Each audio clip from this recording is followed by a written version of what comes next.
आगे जाके स्थानांक सूत्र में तो ऐसा बताया गया है कि माँ बाप के हमारे ऊपर इतने उपकार है, इतने उपकार है, इतने उपकार है कि अगर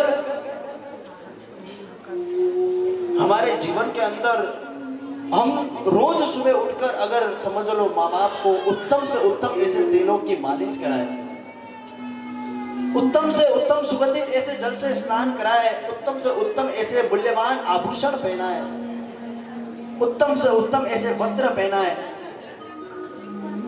उत्तम खाना पीना जूस आदि करा के पूरी जिंदगी भर अगर केड़ के ऊपर लेके वो माँ बाप को घूमते फिरे, लेकिन फिर भी हम माता पिता का एक आंशिक भी ऋण वो माता पिता का अदा नहीं कर पाते। माता पिता का ऋण अगर अदा करना हो, माता पिता का ऋण अगर पूर्ण करना हो, तो एक ही बात बताई है कि वो धर्म कार्य के अंदर वो माता पिता को सन्मुख करना, प्रभु के बताए हुए मार्ग पर, प्रभु के द्वारा प्ररूपित ऐसे मार्ग पर वो माता पिता को आगे बढ़ाना, उस मार्ग पे ले जाना, और वो जो मार्ग बताया उस मार्ग से माता पिता के ऋण को हम अदा कर पाते हैं। कहते हैं ना कि मेरी किस्मत लिखने का अगर मेरी माँ को होता, मेरे जीवन के अंदर एक भी गम न होता अगर किस्मत लिखने का हक मेरी माँ को होता। अपने जीवन के अंदर हम अपने कार्य के अंदर इतने मस्त रहते हैं, हम हमारे जीवन के अंदर जब तक हम माता पिता के साथ रहते हैं, माता पिता कहीं ना कहीं ऐसे होता है, थोड़े समय पर जीवन के अंदर 4 प्रकार के पुत्र बताए। कहते हैं कि माता कुमाता कभी नहीं होती, लेकिन पुत्र कभी कुपुत्र हो सकता है। पुत्र कभी कुपुत्र हो सकता है, लेकिन माता कभी कुमाता नहीं होती। वो बेटा चाहे कैसा भी है, वो किसी भी परिस्थिति के अंदर है, कैसा भी काला गेला, वो माँ का बेटा ही है।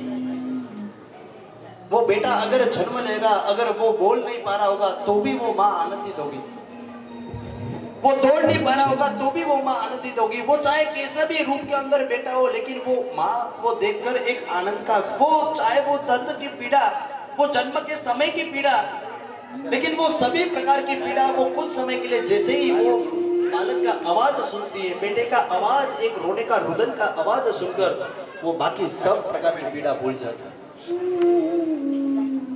जीवन के अंदर 4 प्रकार के पुत्र बताए, जिसके अंदर सबसे पहला पुत्र आता है कि एक पशु जैसे।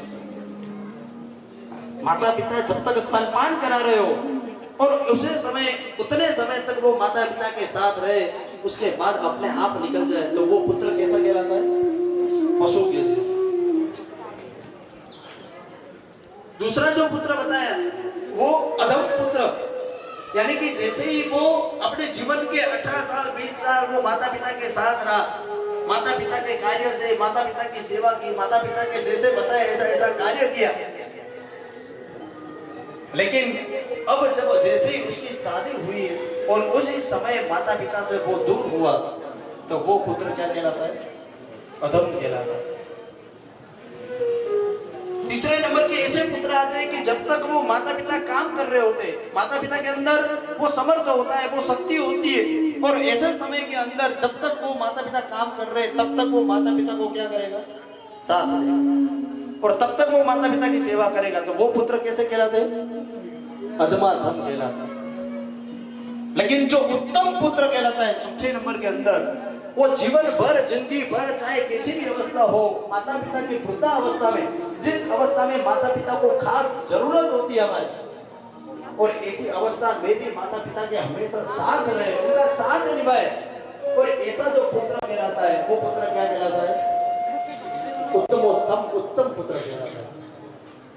कुछ समय के लिए सोचें ये 4 में से हमारा कौन सा स्थान है?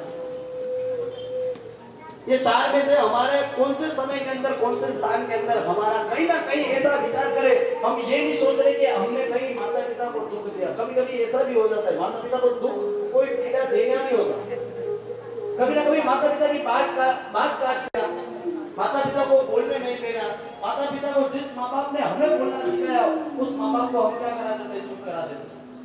हमारी बड़ी बड़ी डिग्रियां लेने जाते हैं, सीए बनते हैं, इंजीनियर करते हैं,